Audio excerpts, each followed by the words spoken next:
No, I get a lot of I'm requests to Elon do- Musk. Let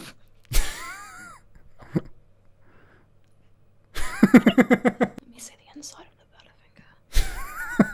Butterfinger. I make meditation videos that help people to sleep. That's the paper shredder. I thought that was a Roomba.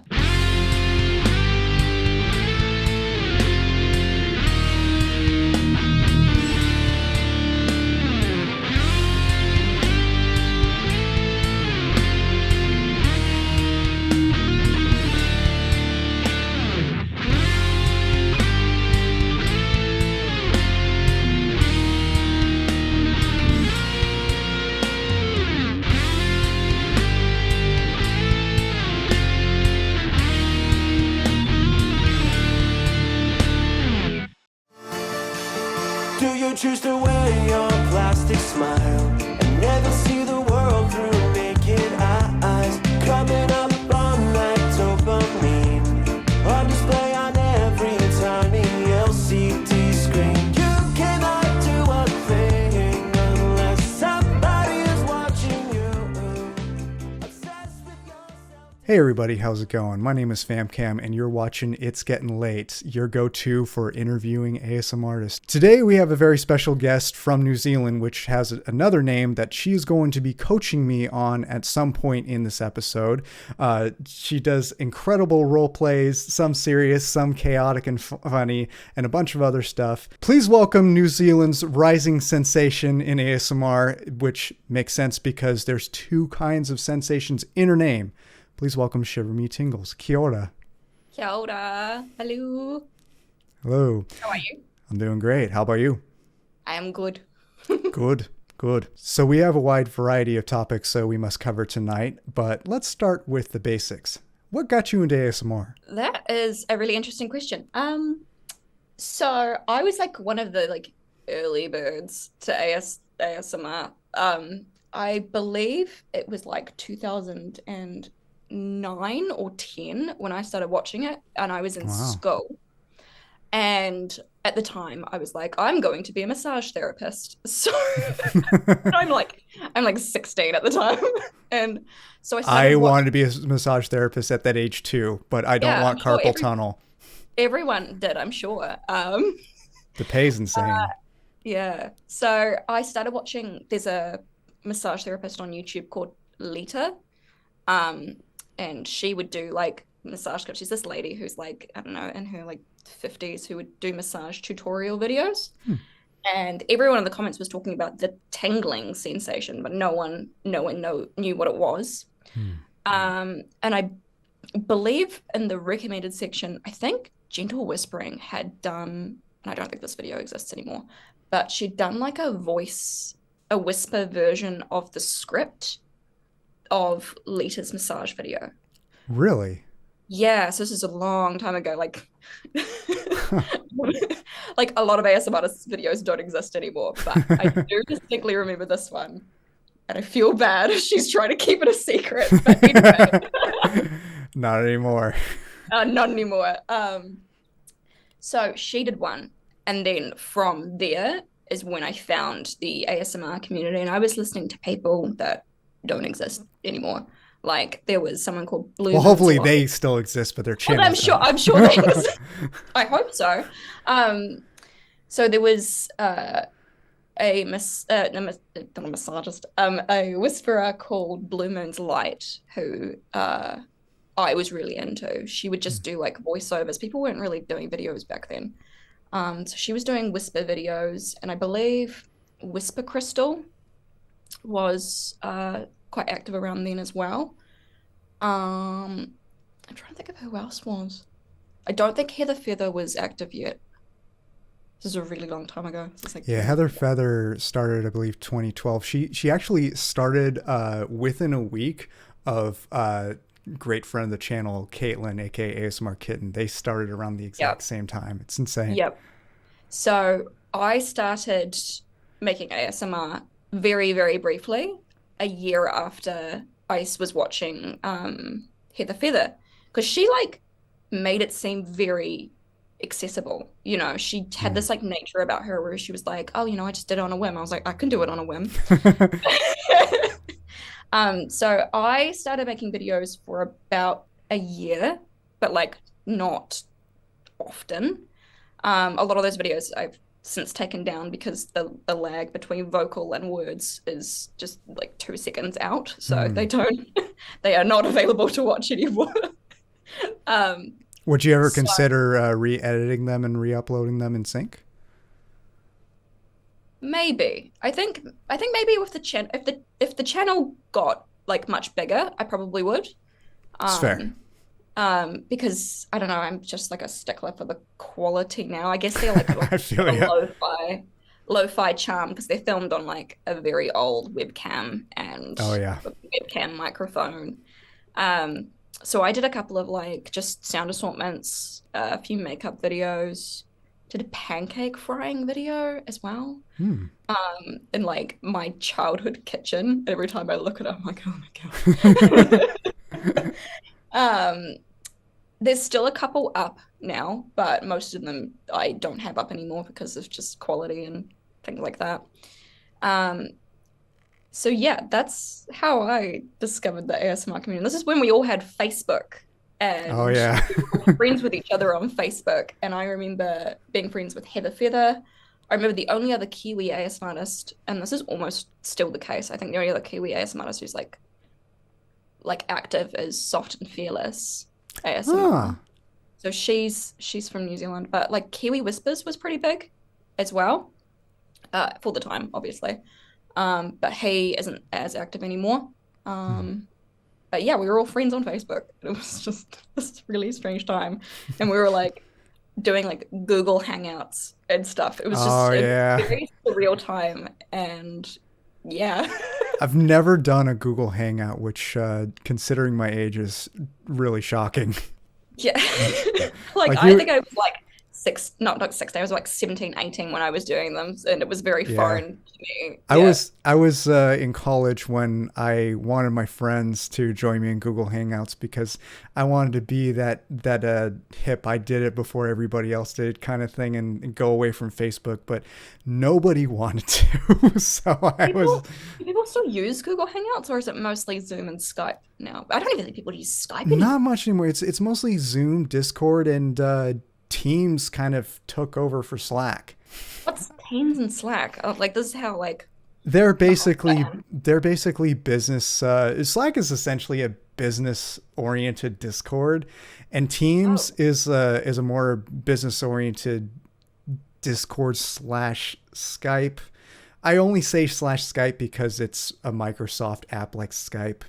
And that's like the only thing it has in common is that, and the old emojis were clearly pulled from Skype, but they recently updated them, and it took my account forever to actually take the update into account. So every time my colleagues put emojis in chat, I can't see them, and if I wanted to put them in, they can't exist. So I wonder if it made like conversations like really awkward because you'd expect there to be an emotion tied to it, and they're just saying something, and you're like, "Wow, that was." I have to resort to the old school typing out the emoticons thing, which I still do today sometimes. But in Teams, don't they? Like in an app where automatically you type it out and automatically throws the emoji in its place, for it suddenly not to do that is just so damn awkward. Yeah. But what can you do? It reminds me of texting. Do you remember texting? Before smartphone texting. Oh god, that was the bane of my existence. I stayed away from texting. Like, I was in high school when it first became popular, but I stayed away from it all the way until mid-college when I had no choice anymore because nobody would ever call anybody anymore at that point. So I was like, all right, fine, I'll get texting. And yeah. No, I remember the reasoning I had to get my first like text cell phone was I was like, I left my pillow at a friend's house. And so I had to call her to ask her to bring it to school the next day. And I was like, Mom, this is stupid. I'm not sure what's more awkward, having to type out all these different buttons to try to get a simple message out, or having to go to school to pick up a pillow. Like in college, people I went to Chico State, so in college people will get that right away. But in high school, I don't know. No. So what was it that made you decide to come back to creating ASMR content after your 8-9 year hiatus? A lot of people ask this question, and I think they expect like a really fascinating, like engaging story or something. No, like I was like, as I said, like 18, 19. I was studying a Bachelor of Science at the same time, and struggling severely at my Bachelor of Science. Like I don't think schools, maybe they do now, but like schools need to like caution the difference between school and university to children. Like honestly, like independent learning just was not for me, especially in something that I did a Bachelor of Science because I was told it was a good idea, not because I wanted to. It's classic millennial syndrome. We're all told that, and then we go out into the real world and find out that maybe it wasn't as important. I'm not saying don't get educated, kids, but do it smart. Like if you're gonna go to college, university, school, whatever you want to call it in America, we just call it college, even if it's university, which I recently learned it was a uniquely American thing, but I digress. So here a lot of high schools are called colleges. So really, if it's like I went to a college because it was a intermediate, which I guess for you was like middle school. Yeah, and high school combined, so it was called a college for that reason. Yeah, it's very common outside the U.S. For high school or college to be middle school through high school for us. In fact, what's even weirder is that here, some of us call it middle school and other people call it junior high, and it's not really a regional difference. It's just whatever your school called it. In fact, my middle school called it junior high when my dad was going there, and they just changed it somewhere along the way before I got there. I don't know why. Trendy. I guess so. So yeah, I went to university to study science, even though I didn't really want to. I was told that I wasn't going to get a job unless I did a science degree. Wow. And now I whisper into a microphone for a living, so There's science in that.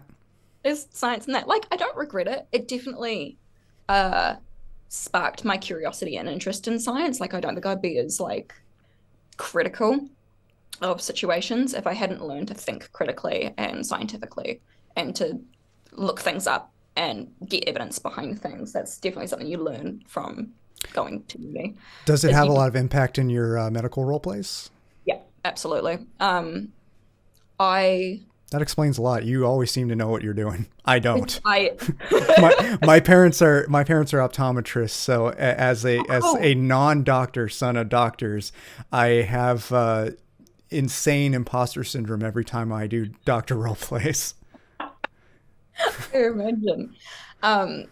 So yeah, I basically couldn't prioritize it because I was like struggling with this thing that seemed really important, which was university, which was like putting me in debt, and I was just not able to commit myself to it and have the discipline for it. So ASMR was just so not even in like my field of vision. I was still consuming it. I was still watching it. I was still like loving it and watching my favorites. Like I was definitely listening to people like Gentle Whispering and Heather Feather and people like that. And I kind of really stepped away from it after I graduated and started like working. And when I came back to it, like when I started watching it again, I noticed how many people had joined the ASMR community. It was like this whole like behemoth. I was part of that behemoth. Like I couldn't believe it. Like this weird niche thing that like I was too scared to tell anybody about at the time. Like I remember when I was first doing it, like like the person I was dating didn't like it at all at the time. Like back then, Been there. they were not keen. They saw the kinds of comments I were getting, and they were like, I don't like you doing this. I don't like it at all. And like, fair enough, some of the comments back then were not good. Like some of them are creepy now, but it was like all of them were creepy back then. Yep, that sounds like YouTube 10 years ago, let alone in ASMR when nobody understood what it was. Well, almost nobody. Very niche community, and then coming back to it and seeing that it was everywhere. Like it was. How did I feel about it? I think at first I definitely had that like hipster mindset where I'm like, oh no, everybody likes it now. Like I'm sure most people who like first started ASMR had that mindset, and then I quickly grew out of it because it's not conducive to growth. So yeah, around about just before the pandemic was when I was thinking about going back and making it again. And then, because at the time I was working in retail, and the pandemic just like absolutely destroyed my livelihood in terms of retail. Same. I like obviously like in Aotearoa it wasn't as bad, and that's because they locked down really quickly. So I was living out in the countryside at the time. It was like out of the city that I'm in. And I would have to drive into town to work at my job every day and pay for parking, etc. And basically, when we were out of lockdown and back at work again, to maintain costs, my hours got cut from full-time hours to about 15 hours a week. Oh my God. But the worst part is it was lunch cover, which is like 3 hours a day, and so I had to drive all the way into town, work for 3 hours, and then drive all the way home. And it kind of got to the point where the amount I was earning was not covering the costs for fuel and parking. I know that feeling. I don't know if you've ever worked in like customer service or retail, but it's like it's debilitating on the body. Like I worked in retail for about 2 months, but my excuse was I was going to college, and the place that I was working at, which I will not name, did not allow me to have any say in my schedule, and it was constantly conflicting with my classes. So like, I'm out. I'm looking for the long term. Yeah, really debilitating on the body, and I was just getting exhausted all the time and getting sick, not with like COVID or anything, but just like getting like infections in the body because I was like not earning enough to like have like a healthy diet, but like still earning enough to, I was basically living to work at that point. Like, like I was getting like paid to get to work basically. Oh yeah. So I quit because I just couldn't maintain it. And so I had a camera at the time because it was a gift from a family member. So I did a couple of photography gigs at the time because that was something that I had been like pursuing as a side hustle. I did a couple of corporate photography gigs, a couple of like friend shoots. I have a couple of friends who are in design who were also working in retail with me because it was a clothing store. So I shot a couple of their like clothing lines and stuff like that, and that was like kind of keeping me afloat. Like I had people in my life who were able to like financially support me, but obviously not to a point where I was like living. I was like eating and paying rent and stuff like that. Nothing else. Like couldn't like buy like nice things, couldn't like do like, you know, just basic human things that give you a reason to live. And I was like, okay, so this ASMR thing is really popular now. And I was like, that is something I can control. So I started doing that. I think I underestimated how hard it is to grow. When I started. Didn't we all? And I started, like I had like 4,000 subscribers from when I first started. So I was entering a channel that already had 4,000 subscribers.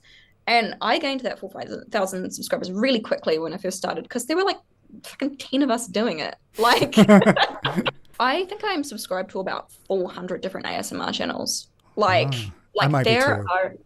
there are hundreds of them. Not all of them are making content, but like, yeah. So yeah, that is how I got back into it, I guess, by virtue of life. Well, hey, we're glad to have you. As hard as your road back to ASMR has been, it's certainly served a good purpose in the long run, without a doubt. Thank you. Yeah, you often introduce yourself by saying "Kia ora," which is a Kiwi greeting. Do you want to explain a little bit more about that? Yeah, totally. A lot of people think Kia ora is my name. It's not my name. That's not my name. That's not my name. My name is Cat, but I prefer Shiver because it like goes with the channel. Like outside of the channel, it's Cat. On the channel, it's Shiver. That makes sense. So Kia ora, it translates literally. It translates literally to health, towards you or on you or wishing you health. So when you say kia ora to someone, so kia means towards you or to you, ora means health. So when you say kia ora to someone, it basically means that you are wishing them health, like be healthy, wishing the essence of life on you. Because I think ora more translates more to life. So yeah, wishing the essence of life on you. But like, it's like a holistic turn of phrase. Like a lot of people say kia ora, say hello. People say kia ora to say thank you. People say kia ora to like say like well done. Like if you do like a speech, someone like, oh, kia ora for that, you know. So yeah, it's like it's got like a bunch of like meanings to it, and it's like contextual. A lot of Te Reo Māori is like quite contextual.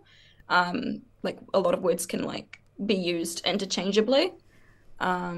Like ka pai is another one that I use in videos, which means well done. But a lot of people ask ka pai if you understand. So like I'll be like, do the dishes ka pai, and if they reply with ka pai, that means they understand. So and what if they don't understand? Silence. No, not do the dishes.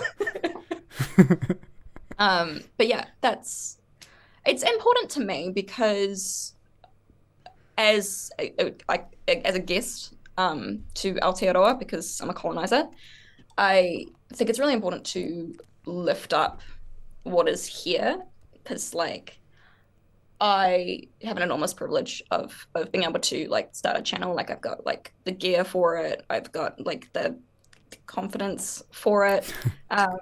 So like, but like I'm not the representation that I would love for New Zealand to have, because I'm Pākehā, which means a non-Māori person. So I do my best to uplift, but not take place of, if that makes sense. Yeah. And that by like celebrating the language and culture and things like that.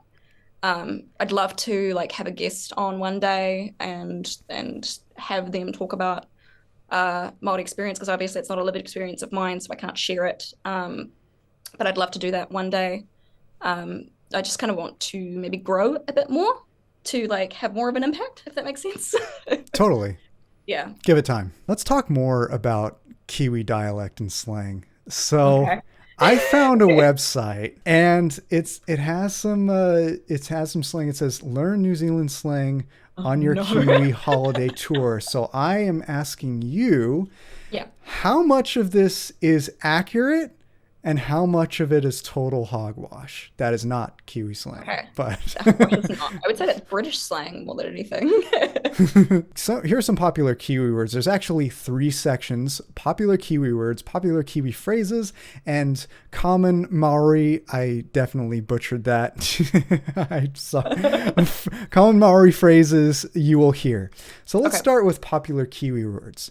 Kiwi, New Zealanders, also a native bird. That's true. Yep. Kiwi, when I say in my videos that I'm Kiwi, a lot of people think I'm referring to the fruit. Which isn't like, I'm assuming they've never seen a kiwi bird before, because the reason why the kiwi fruit is called the kiwi fruit is because it looks like a kiwi bird. It does. 100%. Brown and fluffy. They're not like, and like the thing is, kiwi fruit's not from Aotearoa. It's not from here. I think it's like Chinese, I believe, or like Asian kind of area. I could be totally wrong about that. Don't quote me. But yeah, Kiwi is what we call ourselves, because New Zealander kind of is a bit dumb Fair. Um, yeah. And inside New Zealand, I call myself Pākehā because that's just basically a non-Māori person. But like outside, very few people know what Pākehā means, so I say Kiwi. Fair. You know, funny little story of how I learned about Kiwi the bird. I was in Yeah. 3rd grade. Oh, God. Okay. And my teacher had a book Yeah. of it went through the alphabet and taught you like different things Yeah. that for each letter of the alphabet. Mm-hmm. And when it got to K, it said, "K, my name is Karen and my husband's name is Keith," and everybody was like, because that's my name. And then it said, "Karen is a kangaroo and Keith is a kiwi." And because we're American, we had no idea what the hell that was. Everyone Yeah. was thinking Yeah. the fruit. So I'm just like supposed to be this hairy little green fruit, I guess, married to a giant kangaroo. Yeah. Like, Literature. are they referring to the birds, or are they referring to the slang of what they call? No, they people were in this referring area? to the bird, because throughout the Okay, book it was cool. just a bunch of different animals. Okay, I see. I see. Yeah. Okay. Chili bin. Cooler slash esky? Okay. So a chili bin is surely other countries have chili bins, right? Yeah, Maybe. cooler. So it's like a plastic bin Yeah. that you put your like drinks in for when you go out camping or like for a picnic. Yeah. It keeps it pretty cold. And you'll usually put like a frozen thing inside it to keep it cold. Mm-hmm. Apparently, you can fill the lid with cold water and ice, apparently. Fill the lid. I've never seen Yeah, I that. saw that on TikTok. Apparently, so you know how the lids are usually white. Yeah. Apparently, there's a hole on the inside of the lid, and you can fill it with ice and water. Now I gotta ask you, did What? the ad talk like this? Huh? No, it didn't. Because most TikTok ads do. No, it wasn't. It wasn't an ad. It was a guy who like his TikTok is about things he didn't learn until he knew it, and things he didn't learn until he was in his 30s. And that was one of them. Oh. Yeah, that you can I put ice. should probably do a video like that, because I'm now in my mid 30s and 90% of the things I've learned about life I've learned since I turned 30, I swear. Who's gatekeeping this knowledge, honestly? So yeah. 28, and like I kind of see my 30s as this like hallowed ground, because everyone I've spoken to who's 30 says that everything just calms down when It's true. It's absolutely true. My You just my stop 20s caring. were the most chaotic part of my life. You learn that you grow up thinking your teens are supposed to be. No. For a lot of people, myself included, it's their 20s. I feel You're like fine, my life truly started when Yeah. I turned. In fact, I was 30 years old when I saw my first ASMR video. That's how I know. Wow. Wow. No, I think people kind of discredit 30s. It's like 30s is considered old, and it's like no, 30s On the internet, because 30, 40 and thriving. Okay? exactly, Like, thank you. It's your 30s are your prime. It is. Absolutely. And I'm halfway through it. Shit. Anywho, next one This next slang. is Wops, the middle of nowhere / the sticks. Yeah, so like, in case you didn't know, New Zealand is covered in bush. It's just like very foresty. And those are the Wops. Okay. Basically. Usually you're lost in the Wops, or like you're drunk and it's 3 a.m. and you're out camping with your friends and you walk out and you get lost in the Wops. It may or may not be a true story. I love it. Togs, swimsuit. Yeah, togs. Put your togs on. Go for a swim. Okay. Jandals, flip-flops / thongs? Yeah, What? those are jandals. Yeah, so they're like Really? the little like rubbery shoe that's got like the little this shape, and your toes go in between. Ah. Yeah, jandals. But this Dandles. website says that y'all also call thongs dandles. Is that correct? Yeah. So a thong is the one with that you like. The foot piece goes between your big toe and your second toe, right? Oh, because where I come from, we only call them thogs, referring to the underwear. Oh yeah, no, that's so a thong is a G-string. That's what that is. Yeah, exactly. We don't call it a thong. Okay, maybe we do. I don't know. This one I know because it's also British slang, buggered/knackered, being really tired. Yeah, knackered, buggered. I'm tired. I'm buggered. Yeah. So buggered has other meanings, but I'm sure. But yeah, but like bugger is like a very like common slang. Like we had like TV ads with the word bugger in it. And it was like people making mistakes, basically. I think it was an insurance ad. Sorry, commercial TV ad. I don't know what you guys call them. Either one. It was a series, like a montage of people just messing up, like a dog jumping off the back of a truck into a mud pat, and the dog goes like it's just people. Bugger. Is everyone saying bugger? Yeah. I don't say it as much anymore though, bugger. Huh. Jumper, sweater/pullover. I would say a jumper is woolen. Whereas if it's jersey. Okay, so you've got hoodie, right? Mm-hmm. That must have a hood to certify as a hoodie. Yes. And then you've got jersey. Yeah, jersey, I would say. Joysey. Jersey. Joysey. Joysey, sure. Sorry, Josh.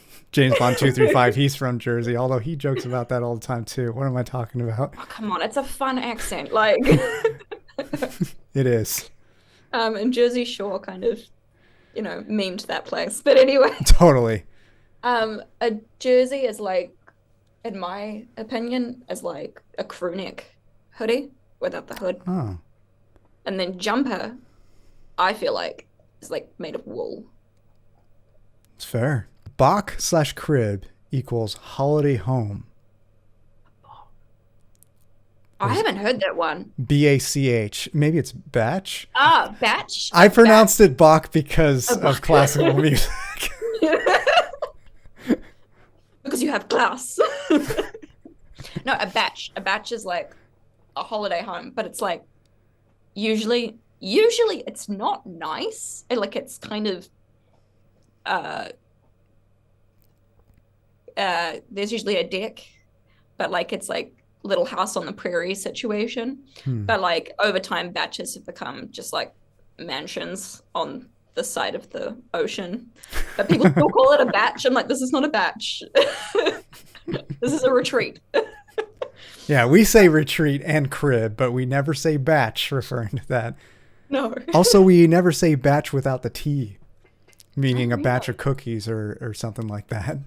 Yeah, no, that's a batch, but a batch is also a beach house. I think that's why it's called a batch. Oh, that actually does make a lot of sense now that I just made that up. I don't know if that's true. Damn it. Bro. Brother or friend? Bro. Everyone is a bro though. Yeah. Like I hope no one gets like triggered. Like I think pronouns are like important and stuff like that. But like in New Zealand, everyone is a bro.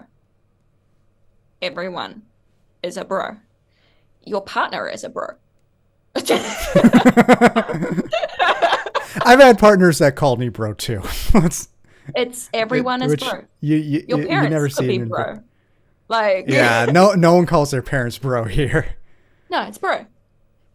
Bro. Bro. Bro. I know people who hate it. Like usually people who like consider themselves to be like upper class will hate it if you say bro to them. So you just call them bro even more. I love it. Yeah. Sure. Thanks. Sure. Oh, sure. So I grew up in the Waikato, which is like in the middle of the North Island. I was basically born about 10 minutes drive away from like Hobbit land, the Shire. Oh, really? That's where I'm from. Wow. Lucky. Yeah. Yeah. There's lots of rocks where I live. Like very rural, small town New Zealand, in the Waikato, and a lot of people use this like slang here. The Waikato is kind of people it's what people like to like refer to as like the back end of like every joke about like how shit New Zealand is a reference to the Waikato. Do you know what a bogan is? No. I've heard So the that's a word, but term I that's don't know what it adopted. means. It's like it's like it's like a Kiwi hillbilly. Oh. Fair. Not really, but kind of like yeah, bogan. I am from the land of the bogans. So the slang that you're using is very comfortable to me. Sure. Yeah, it's funny. That kind of divide is very much how California is. There's NorCal, Northern California, and there's SoCal, Southern California. And politics aside, it's like two different states. It really is. Culturally speaking, it's like a whole different world. It's Yeah. If you're ever in California, I highly recommend taking a road trip between the two. Mm. It'll blow your mind. It takes about 6 hours to get from the Bay Area where I'm from to LA, and it's a 9-day difference. Like I feel like Nevada has more in common with us than or no, actually no, North Nevada where Tahoe is has more in common with us than LA does, but Vegas has more in common with LA. I don't know. Maybe I'm speaking in the perspective of a NorCaler, but I digress. Hokey Pokey, which is not doing the Hokey Pokey, but an ice cream flavor. It says in parentheses, definitely try this while in New Zealand. Your thoughts? Okay, Hokey Pokey is do you know what a crunchy bar is? A crunchy bar? Yeah. Like The chocolate bar? Candy bar? we have Crunch. It's chocolate on the outside and then this golden kind of Hokey Pokey. I don't know what the stuff on the inside's called. I think in the US it's called Butterfinger. Butterfinger. Let me just Google that for like a hot second. Let me see the inside of the Butterfinger. No, not the same. Not the same. Oh, maybe. No, that doesn't look the same. What's the texture like? Is it like crunchy? It's like, crunchy. It's crunchy and like golden. Brittle. Yeah, it is. Might be the same. They don't look the same. It's like I know virtually nothing about candy. I gotta be real. okay. So Hokey Pokey is made from. Actually, I have no idea what it's made from. I know that you can make. I know it's like so. It's like something that we make when you're in school in chemistry because it's like a chemical reaction. Huh. There's baking soda in it, I think.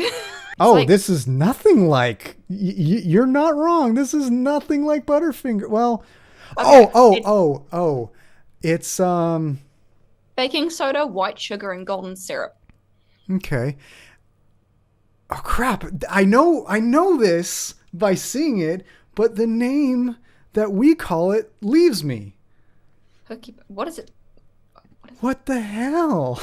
Go to USA and see what they say it's called. Because the internet. Hokey Cokey, apparently? It's what it's called. No, that's the dance. That's the dance. No. Toffee. Toffee, that's what we call it. Are you sure toffee's not hard? Like It is. it's kind of like toffee, but it's not like toffee. It's like toffee that's boiled too long. Yeah. Whatever. Is toffee in the US the same as toffee in New 'cause Zealand? Toffee is the thing that you coat apples with, right? And it's kind of translucent, right? We use caramel sauce for that. And does that go hard though? It can, but usually doesn't. Okay. Toffee here is translucent from memory. Interesting.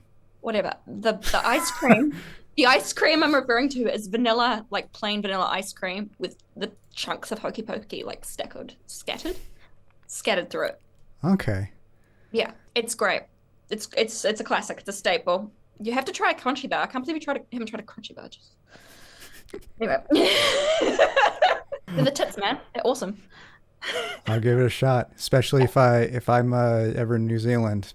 Okay. I'll look for a vegan version because That's what I do. Yeah, you could probably get a vegan version because the Hokey Pokey is vegan. Oh, It's sugar, golden syrup, baking soda. count me in. Count me in. Next one is Stubby, a bottle of beer. See, Stubby can be. I've never heard Stubby as a bottle of beer. Stubby is a pair of shorts, in my opinion. Oh. Stubbies. It's really. It's usually worn by male presenting individuals, and it's usually like a really short short. So you can see the curvature of the nether region. Ah. Yeah. Well, it's funny you should say there. that because the very next one is Stubbies plural, and it says shorts in parentheses, short shorts. There you go. Stubby. But I've never Stubbies. heard a bear called a stubby before. Tramping, hiking. Yeah. So I think tramping and hiking can be two different things. I feel like tramping is like a day trip or like several nights, whereas hiking, I feel like you go for a day. Interesting. Or it could be like hiking is the adjective, whereas like the actual like doing. So like you're running and going for a run. So you're hiking when you go tramping. Oh, I don't know. okay. Maybe. Yeah, because here we just call it hiking all around, but if you're doing overnight, you're backpacking. Because Backpacking is when you go traveling around the world yeah, with a backpack. yeah, usually that is the case. Yeah. But oftentimes here we call it backpacking when we're just in the wilderness for a few days and have everything on backpacks because we're literal like that. You mean the Wops?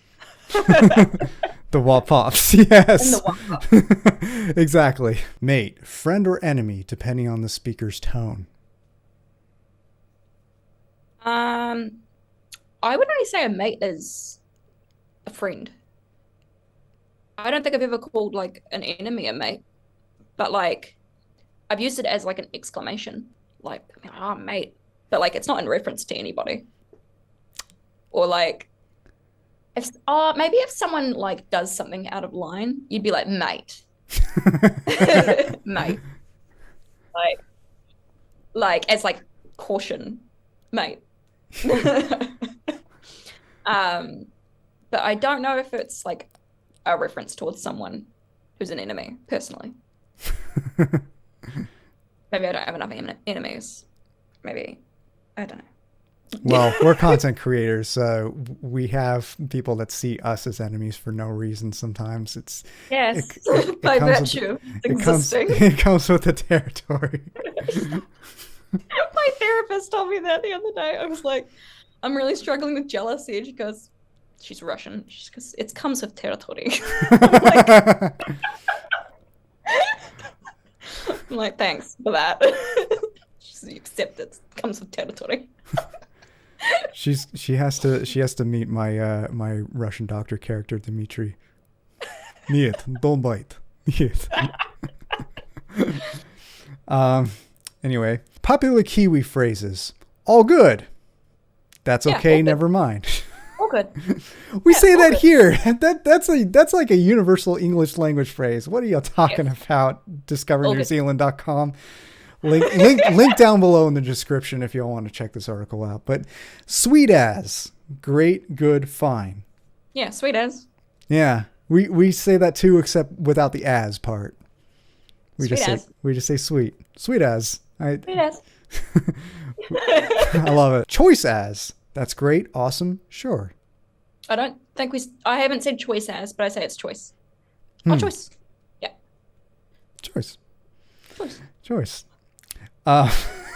This next one I hear in the US all the time, probably in a different context. I haven't read the description yet. It's a long one, so I'm going in as blind as y'all.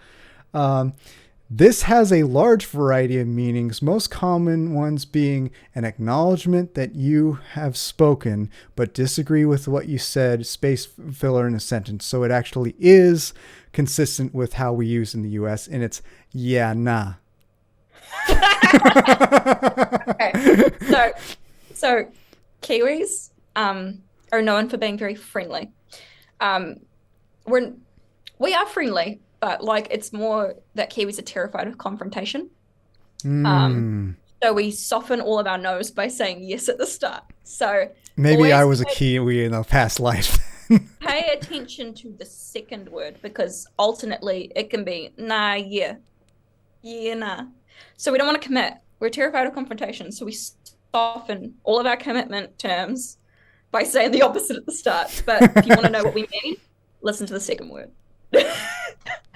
That's fair. Fair as. I may have just made that one up. It even has a most common use example. Nick thought the show was rubbish. Didn't you, Nick? Yeah, nah. Yeah, nah. Usually like said without eye contact, you know. Now, this one I really love and is also consistent with American culture. Bring a plate. Bring a shared dish of food to a party/gathering. If you're asked to bring a plate, do not just bring an empty plate or you'll be judged harshly. Yep. So host culture is really big here. I think it comes from like Maori like culture. Like if you go to someone's house, bring food. And vice versa, if you're hosting people, feed them. Okay. Like, as a vegan, I approve. You have no idea how many times I've been to parties that had nothing I can eat. Like, I feel very uncomfortable if there's people in my house and I'm not like being like, do you want a cup of tea? Yeah. I have some cookies. Do you want some cookies? I've made a plate. Here's a platter, and before you know it, you're like catering. Do you want to stay for dinner? Like, it just like don't let someone leave your house hungry. It's like, no. Next one is she'll be right. It'll be fine. Everything's okay. Don't worry about it. She'll be right. Yeah, she'll be right. Yeah. It's usually said in every situation where there's any form of like concern. She'll be right. And it doesn't necessarily have anything to do with the pronouns of the person you're talking about. Yeah, basically. So like if you're worried about a test that you haven't studied for at all the next day, she'll be right. I love it. That's like there's a comet coming towards the Earth. She'll be right. I could have used that throughout my days in school, especially in high school geometry, because I study for none of the tests and ace them all. That is the only class I've ever been able to do that. I have severe test anxiety, but geometry, it was just my jam, at least at the time. I think tests are kind of immoral. I don't think it's right to try and force someone to take all of their learnings and cram it into like half an hour. Thank you. Like, some people learn differently. Not conducive. No one does that in real life. What is the point in that? You know? Yeah, exactly. No one does that. So this next one, again, pretty universal. No worries. You're welcome. No problem. No worries. Yeah, we say that too. This one is similar to something we have. We say, you all right? You say, you right? Are you okay? Is everything okay? Yep. You're right. You're right. You're right. You're right? Yeah. Yeah. Got to make sure everyone's fine all the time. Got to make sure everyone's right. Common Maori phrases you'll hear. Again, my Cali accent butchers that every time. Okay, I'll try and help. So the first one we covered, kia ora, hello. Hello. So I'm going to have you read the rest. Okay, so kia ora means hello or thank you or whatever. Haere mai is the second one. Haere mai. And that means welcome. Some people use it for come here as well. But haere mai means welcome. Usually if you go to a marae and you attend what they call a pōwhiri, the greeters will be singing haere mai to like greet you in this kind of ceremony of people entering the marae. Haere rā. So haere rā means goodbye. I would say I don't hear it as much as I used to. I don't know why, but I don't hear it as much as I used to. I hear other things for goodbye more than haere rā. Whānau is family, but so the thing with whānau is not just biological family. Whānau stands for like chosen family as well. It's really important to keep that in mind. Basically, family is like a title that people earn, not so much that you just have, you know. So anyone can be whānau. Takite anō is like, see you later. It's used on the news, but I've noticed that more recently people are saying mā te wā. Mā te wā is definitely used more with news anchors from what I've seen recently. Mana's really a special one. It's like one of my favorite ones. So, you know, in video games, how you have your, what people call mana? It's actually like, I had to look this up. What is that? So when you're playing a video game and your magic is your mana. Oh, see, the kind of games I play never have that feature, so I had no idea what that was. Okay, so in a video game, you have something called, people pronounce it as mana, but I actually looked this up and it's actually meant to be pronounced mana, and it comes from the Polynesian word mana, which is the word on this list. So I think because Māori are so close to the like Polynesian islands, a lot of the words are similar. So mana means, on this list it means respect, but mana kind of is like, it's a term that people inherit, and it's like, when you say someone has mana, it's like they have power, they have influence over a group of people, but it's not something that you can claim to have yourself. It's something that everybody else recognizes in you. So like a lot of leaders and a lot of like people who are involved in the community have a lot of mana, if that makes sense. Yeah. I wonder if that has anything to do with the game title Secret of Mana. I don't know. I've never really played it, but those who have, let us know down in the comments down below. Probably. Who knows? Kai is food. Yep. Pronounce Kai. And kapai is one that I talked about earlier, which is good work, or kapai, do you understand? Kapai, well done. Kapai. Yeah.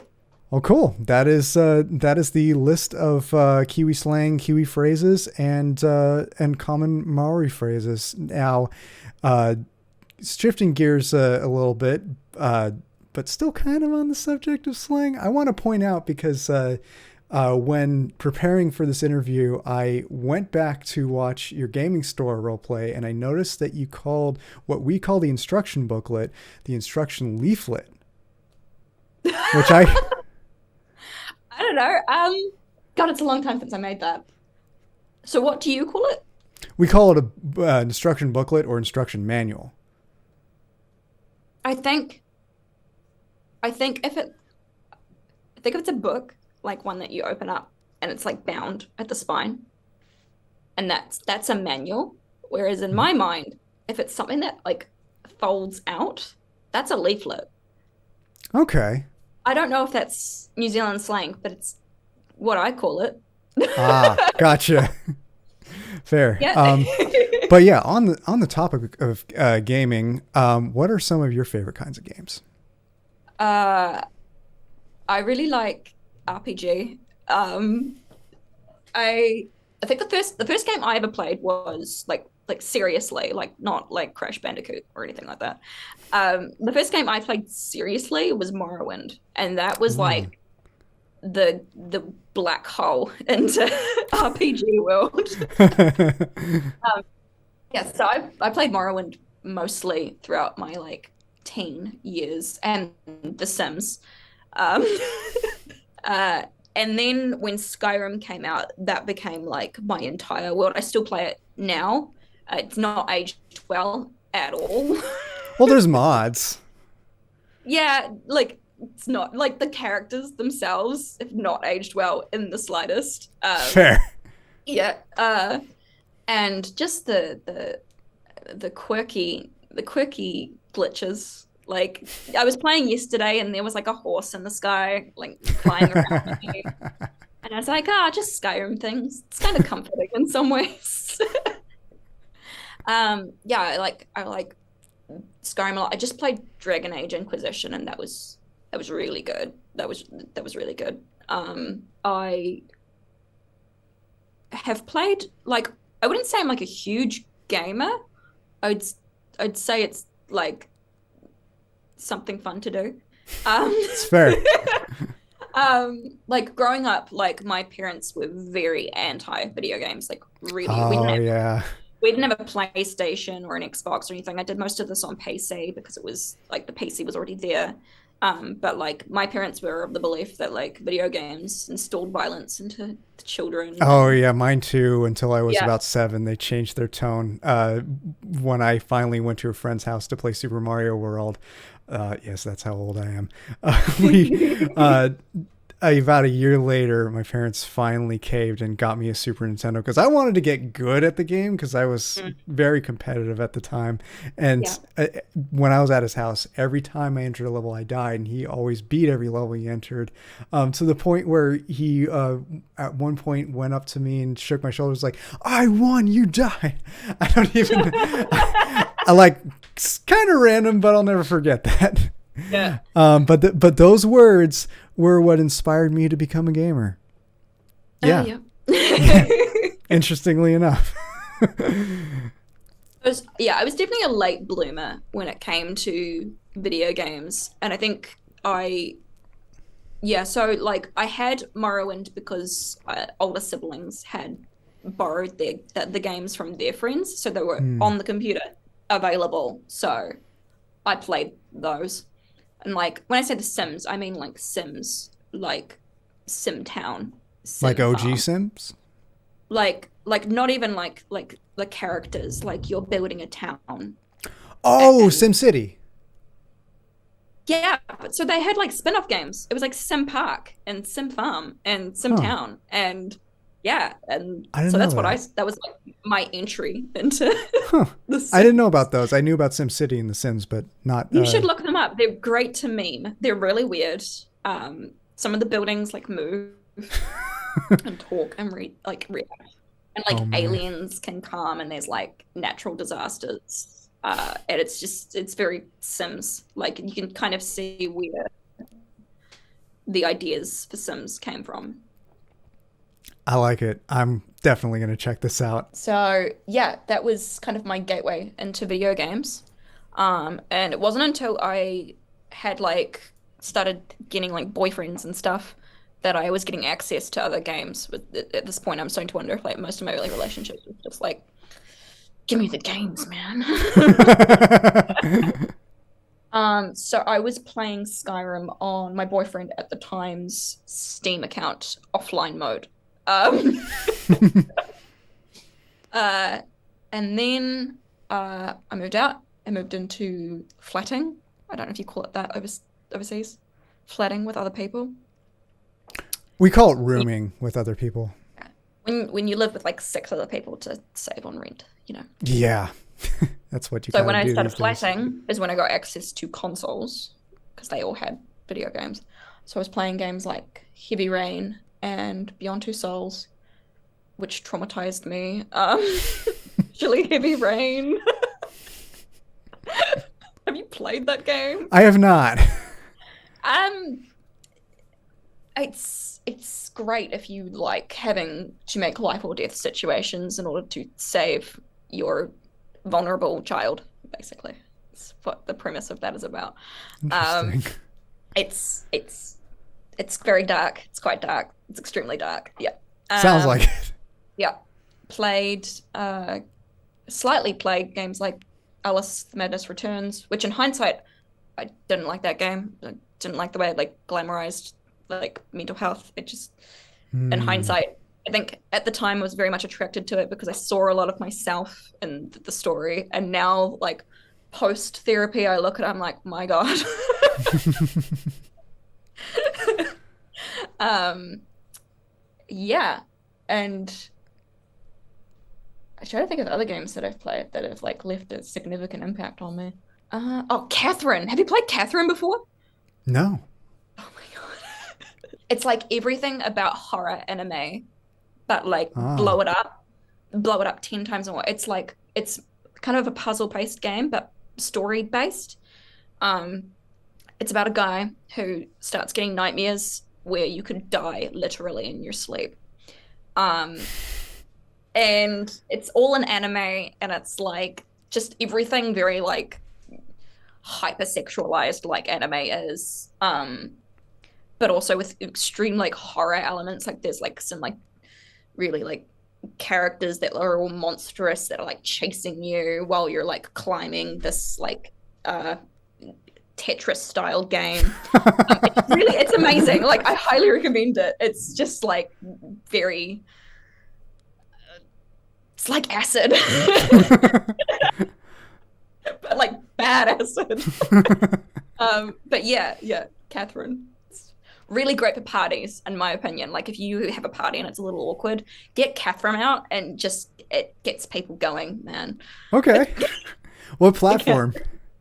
I played it on PS3 at the time, but I think you can get a PS4 and PC as well. I'll have to get the PC version. They remodeled it. They remodeled it recently. Released a new version. Yeah, I haven't had the only PlayStations I have are 1 and 2. My sister has a 3, but none of us have a 4 or 5. I mean, it might be on Xbox. I don't know. I've never played Xbox before, so I don't know. Could be on Xbox. I do have Game Pass, so I'll see if it's there. Catherine, save some of that sweet moolahs. Catherine with a C. Okay. Catherine with a C. It's. Play it with a friend because it can get like quite intense because you're being chased while still trying to do a puzzle. And so if you've got a mate with you to like help you like do the puzzle, it helps. Or just do it on your own if you want. My roommate absolutely despises anything scary or horror like, so I'm gonna play with him. It's not that it's scary. It's like it's the fear of being chased. You know, it's like, right. Oh shit. You know, you got to get to the end before you get devoured by this like terrifying giant woman, with like demonic face and like just she's a fork and she's like a giant fork and she's coming after you and she's stabbing thing with her giant fork. This sounds amazing. I can't wait to play this. It is amazing. But yeah, that's kind of my video game. I wouldn't say I'm like a serious gamer. I think if I was ever going to live stream, I'd probably stick to like Skyrim. That's fair. Nick, the ASMR nerd, mostly plays Skyrim and Morrowind. I love the ASMR nerd. Yeah. It's great. Oh, he's such a he's just got really positive, warm energy. It's just really he does. Great to see. Let's talk food. Since food is a really important part of Kiwi culture, we got to touch more on this. Okay. So, favorite kinds of foods and favorite kinds of restaurants. Okay. So, I like having really diverse, eclectic food, but it has to be good. Like, it has, I'm one of those people that, will go to a restaurant, and if it's slightly bad, I will not go back. But it's all about what you're looking for. Like if I'm looking for, there's this amazing vegan Malaysian fusion restaurant near me, but it's now you're speaking my language. It's very cozy. You know, it's got a very you walk in and you feel like you're at your mum's house, and the person that's cooking the food is coming to your table, and just being like, do you want some water? And you're like, no. And you're like, you need some water. You need to have some water. Here you go, have some water. And very you just feel like you're being taken care of. And the food is food for your soul. But that's what you're going for.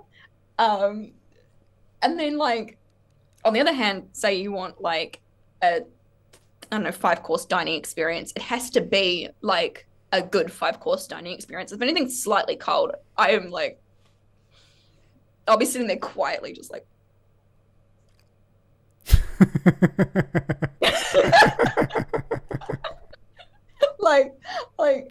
it's I would say I'm not the greatest person to eat with, because if I don't like the food, you'll know.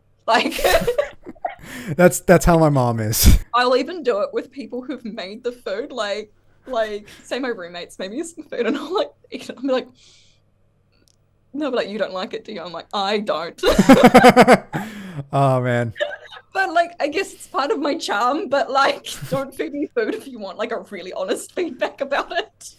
I just can't lie. I can't lie about the experience of what I'm eating. Yeah. The way I usually do it when I do voice some constructive criticism, I'll call it, because I after college, I went to animation school for a couple of years, and the way we're trained to give feedback is always start with a positive comment, and then give your real essentially. I do that for most things. It's just that I don't know. I have this like symbiotic relationship with food, and if it's not working, I can't lie about it. Yeah. So like when I was studying, I had this like period of like no exams. And so while everyone was preparing for the exams, I had nothing to do. So I think I spent like 6 weeks binging Gordon Ramsay's YouTube channel. And like I just like I internalized Gordon Ramsay inside my mind. So like if I was making something, I know I'd be like, he'd be so disappointed in this. Or I'd be making something like I know, like sauteing like onions and garlic together. I'm like, he's gonna be so impressed by this, and like, it worked. It worked. Like, I became really like critical of my own food. But it's a good. I think it's a good thing. Like, I think I can make good food now. I'm like really into Mexican at the moment. Oh yeah, I love a good quesadilla. You'd feel right at home in California. We have all the great Mexican food here, and I like it hot. Like I want to feel it in my eyes. Like, now you're actually speaking my language. Like a lot of Kiwis don't like spicy food, and I didn't either. I remember the first time I started liking spicy food, it was by virtue of forcing myself to like it. I made some potato wedges in the oven, and I confused paprika with cayenne pepper. Yeah. So I had like a tablespoon of cayenne pepper. I don't know if I made before, but anyway, and I was starving because this is the time when I was living in the countryside with a gas oven, and it took like 2 hours to roast food in this oven. So I was freaking hungry, and so when I got them out, I bit into one. I was like, oh god. So I'm like here, like getting a cup and filling with milk, getting the sour cream, and just like kind of like quietly crying at the table, eating these potato wedges. And then when I was done, I was like, that was quite nice actually. I think I'd do that again. Yeah, it's just one of those things. The first time I've ever had a jalapeno, I was in high school.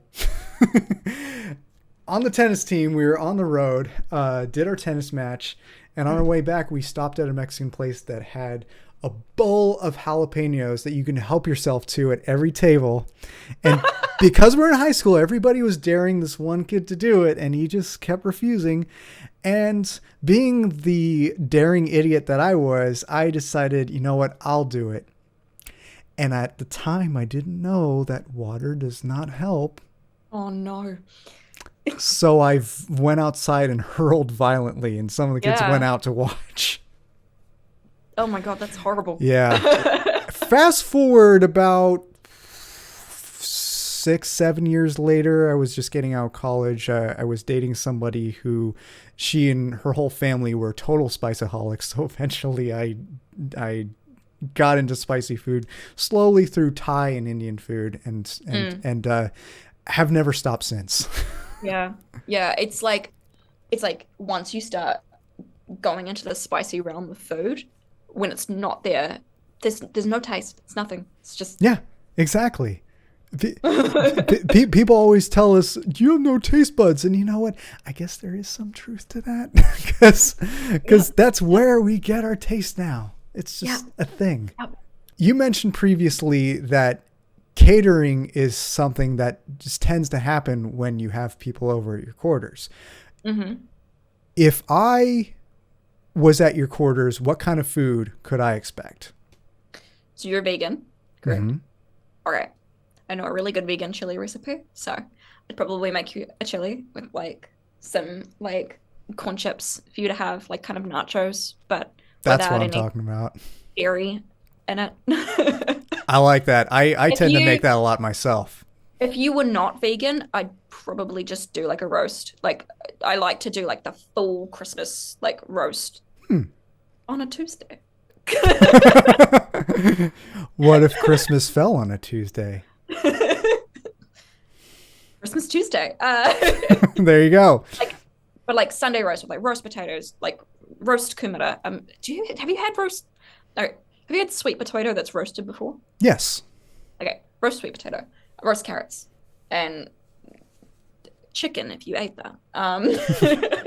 Gravy if you had that. I do. I'm also gluten free, so I go for mushroom gravy. Oh, nice. I really love a good stuffing, like with like mushrooms and like sage and onion. And sometimes Nice. I'll get like some walnuts and I'll blend the walnuts as well, so it's like a really earthy flavor. Yeah. I never been a big stuffing person because growing up, my family would always get the pre-packaged crap. Oh no, But no. that sounds really good. But like I may have to try that. you'd have to have gluten-free breadcrumbs in it though. Yeah, I could find that. I'm in California. That's everywhere. Oh, good.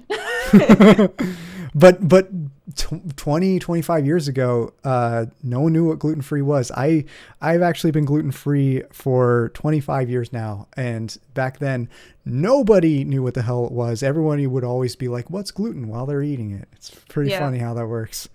Yeah, and like people with like severe celiac were just like being laughed at, even though if they had some gluten, they would almost die, you know, Yeah. and it was just being told that they were like overreacting, and it's like they're not overreacting. Yeah. My dad is the only one in my immediate family that isn't gluten-free. It runs in the family. So we asked you guys to ask Shiver some questions, and y'all came through with some really great ones. So let's start with John Doe, aka John Doe. What? Little side note: the reason why I said that in the Snake voice is because in Metal Gear Solid 3, Snake, actually Solid Snake's father, Big Boss, known in that game as Naked Snake. That is the first iteration of the snakes in Metal Gear. And there's one person on his crew named Paramedic who asked him what his actual name was. And he said, John Doe, what's yours? And she said, Jane Doe. Very funny. Isn't like John Doe and Jane Doe like the term used for like an unknown Yeah, exactly. crime? Yeah. Exactly. So anyway, John asks, Kia ora. I don't have a question. Okay, so it doesn't ask, but but I would like to take this opportunity to thank you for your time and effort. Your videos truly helped me in A, falling asleep, which is hard for me, same, and B, to provide company and relaxation. I hope to see your channel grow to vast numbers and be sure I'll always be counted as a devout follower. I never know what to say to those kinds of things. Like I it's know, so right? nice. Like it's so nice. Thank you. I just get kind of like overwhelmed by it because I'm like, wow, you just like whisper into a microphone and people love it, and it's like, I don't know. I don't know if it's like I don't know if I like see or value it the same way that people do. Maybe because I don't use ASMR to sleep, but it just like Really? I don't. We'll go into that soon, but like, I just get so overwhelmed with like how significant like small things you do can impact people. Yeah. Like, I'm still getting used to that. like, but yeah, that was really sweet. Thank you for saying that. I don't use ASMR to sleep, because I never have. I've always listened to it for tingles. Like that's it. Because that's how I started listening to it, and I'd never like crossed my mind to use it for sleep. Because I've always had other ways to get to sleep. Don't get me wrong, I struggle with sleep. Don't get me wrong, but like I don't like. I need silence when I sleep. That's fair. So like if I can't sleep, there is like friggin' tea getting involved, like lemon and honey tea, and like there's like meditating, and like there's like blacking out the room, and like I started like getting into a white noise machine to block out any like interruption sounds. but yeah, I don't use it to sleep. Never have. I just use it because I'm addicted to tingles. Because That's fair. It's a thrill-seeking behavior. it's a great feeling. Yeah, yeah, it is. I am the opposite though. I got into ASMR because it's a sleep aid. That's Yeah, what that is what sold me on it, and I got heavily addicted to it and wanted to give back. I do get tingles, not consistently, only through yeah. like certain triggers, like tapping and scratching, especially scratching. The first time I've felt ASMR, I was 5 when my parents were sweeping in the backyard. Oh, cool. That was my first ASMR experience, and I didn't even know it had a name because this was like 1992, Yeah, so it yeah. didn't have a name. But Like I was the same. Like mine's definitely come from personal attention though. Like that's like being tucked in the bed. Like my parents are religious, and so they would say prayers before bed. That would give me ASMR. hmm, Like friends playing with my hair when I was a child would give me like I was getting it everywhere basically. Um, absolutely. yeah. Scalp massage is one of my favorite kinds of ASMR, especially now. Mm-hmm. That was a ball joke. But one of the videos that I keep going back to help me sleep now is a recent scalp massage role play by Shiver Me Tingles. It's, Did I do a scalp massage? Is it the scalp check one? yeah, that one. Oh, There's okay. like a little bit of massage element in it. Yeah, yeah. Yeah, Thanks. that never fails to put me asleep ever. That video took so long to edit. Really. I think I'm going through this really weird time. Like obviously, like I don't know if you noticed, but you probably have. I don't upload as much as I used to Hmm. because like just winter time is like Yeah. slept on my brain. It's just the worst time to be creating content. I think the most frustrating part is I feel like most channels perform best in this time of the year. Um, I don't know if that's the case to everybody, but it has been to me historically. Hmm. Um, and yeah, just not being able to make the most of this time of the year has just been really frustrating. I feel I that. just get sick all the time, and it's just, you know, yeah, Yeah. yeah. That video took ages because I was just like not motivated to edit it. I usually edit a video in like a day, and that took like a week. Well, it turned out very well. Thank you, It was well worth the effort. thank you. I appreciate that. Yeah. So Rex Racer asks, you may have answered this before, but what originally brought you to making ASMR content? We did cover that. Yeah, But covered that more briefly. importantly, what brought you back after such a long 7 or 8 year gap? Good luck on the interview. We did cover that a bit too, but any part you left out that you'd like to add in? I definitely think like I've always been a very like artsy performery kind of person. Like I was into theater in school. Like I wanted to study theater at university. That was like my main Hmm. uh, ambition, I guess.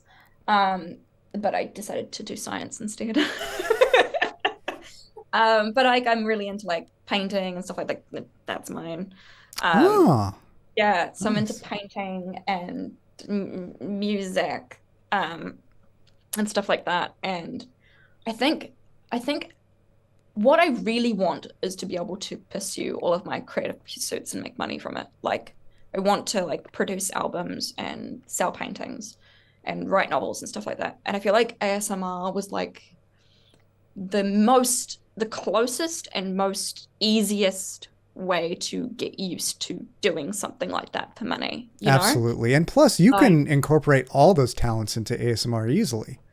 yeah, I mean, I did one painting the other day. Don't get me wrong, I didn't like the painting that I did in that video, but because usually I paint over like a couple of weeks, not just 3 hours or whatever it was it took to make That's it. fair. I would like to be able to do those things. And ASMR was like, it's like, I remember this phrase being said to me of if you wait until you're not scared to do something, you'll never do it. That's so true. And That is so that's just a true. fact. So if you wait, like if you have ambitions and you're terrified to do them, if you wait till you're not scared, you're not going to do them. Sorry. Yeah, because you're Uh, not going to know how yeah, actually scary it is until you experience it. Yeah. And And so, and our survival, it's a survival mechanism to mhm, assume everything's scarier than it actually is. yeah, But no. And like, especially if it's important to you, yeah. it means the stakes are high, right? Hmm. Um, and I was like, I've also heard about you get to a point in your life when you make a decision when your desire outweighs your fear, right? Hmm. Doesn't Exactly. mean the fear goes away, but the desire is stronger. And so ASMR was like the easiest one that was like desire versus fear. Um, and I think doing ASMR has definitely given me the confidence to be able to pursue those other things. And like, I still want to make ASMR, but I also want to like produce music Same. and sell art and ooh, let's talk about music, shall No, we? let's talk about Let's music. talk Hell about yeah. music. Okay. Yeah, fan Okay. questions will come back. Don't worry, y'all. Okay. So, yeah, you want to go first? Tell me what kind of music you like / making, like listening to, etc. Well, everyone knows I'm a huge Foo Fighters fan. I love, Cool. yeah, I absolutely love that kind of music. But some of my Yeah. other favorite bands are Coheed and Cambria, Mm, Millencolin, classics like REM, U2, and Tears for Fears. A lot of the music I write is heavily influenced by all that. mm, In college, I played in a duet with my buddy Zach. He actually has been on stream with me a few times, mostly playing Rocket League. mm. Great dude I met in college. He and I recorded a few albums. Just sort of dicking around with GarageBand. Eventually, Logic Pro. When I went off to Chico State, we Yeah. mostly got away from that, but we are looking to get back into that. I recently got FL Studio, and I'm just now learning it, and I absolutely love it. Mm, It's so easy to learn, and mm. just the quality is so much better. Granted, the first album I recorded, oh god, was actually my high school senior project, Yeah. and I was using one of those old eMac computers from 2005 that are like half egg shaped and are I love insanely those computers. loud. Yeah, Yeah, yeah, I yeah. had one of those because Do you my remember the clear ones that were like yes, orange and yes, the old iMacs so from like cool. the late 90s, early 2000s. Yeah, Yeah. I always wanted one of those. But the first Mac I got was the eMac because in high school I took a couple video production classes, and those were the computers we used. And I thought, since I'm getting into Mac learning editing, I'm back to PC now. But for about a decade and a half, I was all Mac all the way from high Yeah. school until like a few years out of college. You get GarageBand free. You Like do, and it's but no see. contest. That computer had a tiny little microphone above the screen. Yep, yep, I yep. recorded my vocals into that, and needless to say, it sounded like absolute shit. At least you learn, I suppose. Yeah, and It's like now music. now I have these Lewits, so it sounds a Yeah. lot better. Yeah. Plus, I understand audio editing a lot better now than I did then. So do you have places for us to listen to your music? Plug Um, it. Do it. So, not really at the moment. I mean, I do have a SoundCloud for some old music that I recorded. I'll put a link down. I'll put a link down below in the description. Why not? But just Do it. know that I am in the process of re-recording all those songs Oh, because cool. because that was like from when I was. I think I recorded those right out of college. Yep. So the quality was still not up to par in my book. Mm. And I want to re-record them again, even though I've like recorded every single one of those songs at least 5 times each. It's insane. But I'm going to be re-recording those and eventually record some new material as well. So I'm really excited about that. Cool. Cool. It's great seeing how many ASMR artists are into music. Like I know Busy Bee has released a couple of Busy Bee ASMR. Yeah, She's exactly. released a couple of and I know Maddie Tangles used to really like be quite like successful as a recording artist. Yeah, rapping. he was. I only found that out the other day because he was live streaming. But yeah, that was really interesting to find out that it's possible to do. Absolutely. So who are your musical influences, and can we find any of your music? you can't find any music yet. Okay. Like it doesn't exist. But so I was actually thinking about this the other day. So I have like quite, I would describe it as eclectic taste. And I was thinking about the reason for this the other day. So my parents had really different music taste. My mom was As like, do mine. my mom was into like Charlotte Church. I don't know if you've heard of her, but she's like, No. she's an opera singer. Okay. So she's a classical opera singer. So she was into Charlotte Church and Haley Westenra and like Enya and Enya, I know. Enya and like classical music, a lot of like folk, like Celtic folk music. So it's the kind of music she liked listening to. My dad was into like Pink Floyd and Uriah Heep and like a little bit of Fleetwood Mac, and I think that was the only band they agreed on. Oh, and Kate Bush. Kate Bush was the only other band / musician they agreed on. But they hated each other's music taste. And on the weekends, my mum would blast her Charlotte Church singing like The Prayer with Josh Groban. And then in retaliation, my dad would go out to the garage and play Pink Floyd at the same time. And so my mum had like developed this really obscure taste in music. So I like bands, I like musicians like Bjork and Grimes and like A Perfect Circle and Dream Theater. Perfect Circle and Dream Theater are two of Zach's favorite bands. And and then I like EDM, like Seven Lions and who's the other one? Electus and Blackmail. And definitely I definitely like Enya and Pink Floyd as well, but not so much as when I was younger. And then when I was in my teens, I had the metal phase, so I was into like metal phase, punk phase, I guess, like Linkin Park, Breaking Benjamin, Alter Bridge, so like quite diverse. Oh, FKA Twigs as well. I started listening to her. Oh my god, her music is amazing. I don't know if you listened to Twigs before, but oh my god, I have not. Okay, FKA Twigs, man. Like Magdalene, it's like it's music that you sit down and you listen to. Like you don't just have it on in the background because you have to kind of like think, like engage your brain with all the weird sounds that are going on. I like that. But yeah, you know, that's the kind of music I actually, a friend of mine that happens to be the son of one of my mom's best friends. His name is Paul. His music project is called Reisender. Really, really good. You mentioned mandolin. It reminded me of that because he often plays mandolin, sometimes guitar, but he plays a lot of like folk pop kind of thing.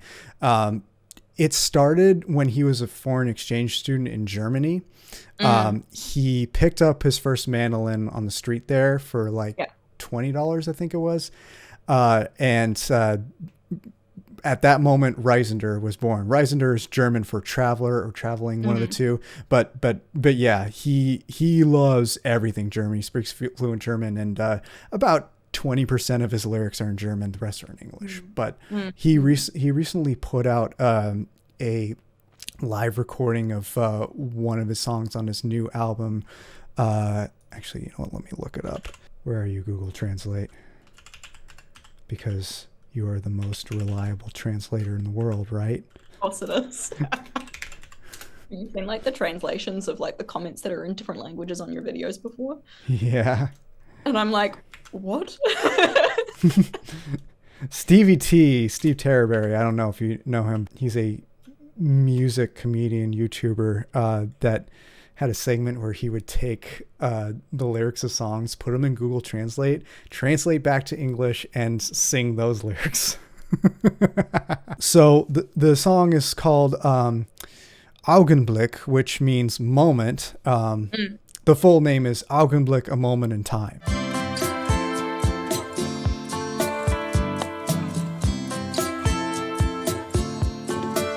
Schau mal zurück, verstehst du es nicht? Das war nur ein Augenblick. Lehn dich zurück, es merkt doch ja nichts. Alles nur ein Augenblick. Yeah, oh. It's off his new album, Family, FMLY. It's spelled in all caps. Oh, it's out now on vinyl. How about that? Support my buddy Paul. Paul deserves your support. Yes. Have you ever heard of hurdy-gurdy before? Nah. It's a Scandinavian string instrument where you wind. Have you played The Witcher? I've played a little bit of Witcher 3, but only a little bit. Did you watch the show? No. So the sound of the hurdy-gurdy plays in the background. I'm just thinking of like folk music. Hurdy-gurdies are amazing. They've got this kind of surreal droning sound. It's similar to, when you hear the bagpipes and there's like that bass tone and then there's the notes that are played on top of it. Mm-hmm. It's like the sound of a hurdy-gurdy is like the new sound. Amazing sound. Great to listen to if you want to like switch off. Hell yeah. So the music I'm making currently, so I'm really close with the producer who uses like Ableton and things like that to make music. They've been doing a lot of EDM at the moment, but the kind of stuff I want to make is not really EDM.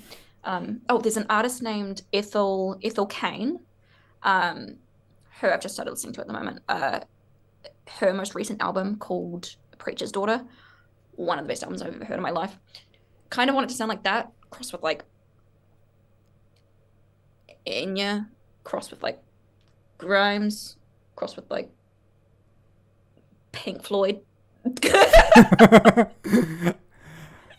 I love it. Yeah, not like Foo Fighters. No, hey, I like all kinds of music. Foo Fighters just happens to be my favorite. But Foo Fighters even have done some relaxing songs. Their 2005 album, In Your Honor, was a 2-disc album. 10 songs on one disc being loud and the other one not so loud, as they put it. One of my favorite songs of theirs of all time is the first song on the Not So Loud album, Still. I actually used to listen to it on repeat to help me fall asleep in high school. I need to listen to more Foo Fighters. It's not really something I've been like very much interested in, I guess. That's fair. Like there are like certain bands that like are good. Yeah. But like you just haven't got around to listening to it. It's kind of like Kings of Leon as well. Yeah. Like, they're good. Mm-hmm. Like, and you've heard their songs everywhere, but I've never actually sat down and listened to them. Yeah. It's just how it goes, because there are so many great artists out there in every form of art, whether it be music, whether it be ASMR, whether it be film. It's so hard to check out every artist that catches your eye because there's just so many. Movies especially. Yeah. Like, don't even get me started. Because music, you can like do something else at the same time. Exactly. That's why it's to the point that it's a meme. There's so many movies that everyone's seen and everyone's expected to have seen that I have not seen. To the point that in my Discord there's a chat called Films Keith Needs to See. I actually created it because I knew people were just aching to make one. Yeah, you should make a movie night on your Discord. It's very popular. I actually have done a couple of those, but it has been a while. I am considering doing those again. Like I used to watch a lot of movies, and now it's like I have to set aside a day to watch a movie. Like the last movie, especially when we're watching with people. Yeah, the last movie I watched was The Shape of Water, which was amazing, by the way. So good. One of the best movies I've seen in a very long time. I don't know if you've heard of it. I have not. Okay, it's by Guillermo del Toro, who does like Hellboy and Pan's Labyrinth and I am familiar with Crimson Peak as well. A couple of other ones that I can't remember the name of. But yeah, it's so good. It's like, I don't know. I just can't remember the last time I saw a movie that was like so whimsy and creative and wasn't about explosions. Like, most movies that Sorry, Michael Bay. So can you keep a secret? You can keep it in the video. It's okay. Okay. You keep a secret. Okay. I don't like Marvel movies. I don't like them. Okay, y'all. She did say I can put this in the episode, though. I don't like them. Now, I like the X-Men movies. I like the first one and the second one. I liked those. I liked the show. And this goes for like DC as well. I don't like superhero movies. And I don't have a good reason for it, except for the fact that I know what's gonna happen. I know what's gonna happen. You want to know a little secret of mine? What? I'm kind of the same. I don't have a problem with superhero movies, but they're just not something that I tend to. They're nowhere near my go-to. Like, my idea of a superhero is James Bond. My idea of a superhero is like Scott Pilgrim. Like, yes, exactly. Scott Pilgrim is awesome. Like superheroes that aren't superheroes, basically. Yeah, exactly. Totally. Like, I get some a lot of requests. Some might argue Batman is that way because he doesn't have any superpowers. Nah, he's a superhero. Sorry. Sorry. He's still one of them. Like, he's just Elon Musk.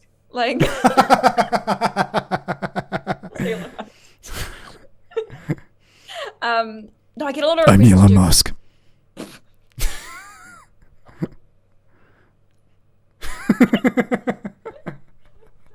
I get a lot of requests to do like superhero characters. I get a lot of requests for Harley Quinn, and Gwen as well. And like when I say Harley Quinn, I mean pre lobotomy Harley Quinn. Did she get a lobotomy, or is it? I have no idea, to be honest with you. Like Dr. Quinzel, I believe is the name. Yeah, she was like emotionally manipulated by Joker. Yeah. No, I don't know if I don't think a lobotomy was involved. I could be wrong though. I think it was electric shock to the brain. I think. Anyway, that was in Suicide Squad, which was a terrible movie. By the way. I haven't even seen it. Don't waste your time. And like I get these requests for it, and I'm like, I have no idea who that character is. I have no idea. Like I know who they are, but like I don't know what they're about. I don't know what their story is. I don't know. I don't know. Like, why can't someone ask me to do like? So, I like Wolverine only because it's Hugh Jackman. If they replace him ever, it's not going to work. Oh, and I like Deadpool as well. He's good. Have you seen Whispersoft's videos of Deadpool before? I have not. Oh my god! There's an ASMR called Whispersoft, and he does Deadpool ASMR, and they are the funniest videos I've ever seen in my freaking life. They are so good. He does the voice perfect, like he sounds just like Ryan Reynolds, and he's got the jokes are the same, and I'm pretty sure they're off the cuff.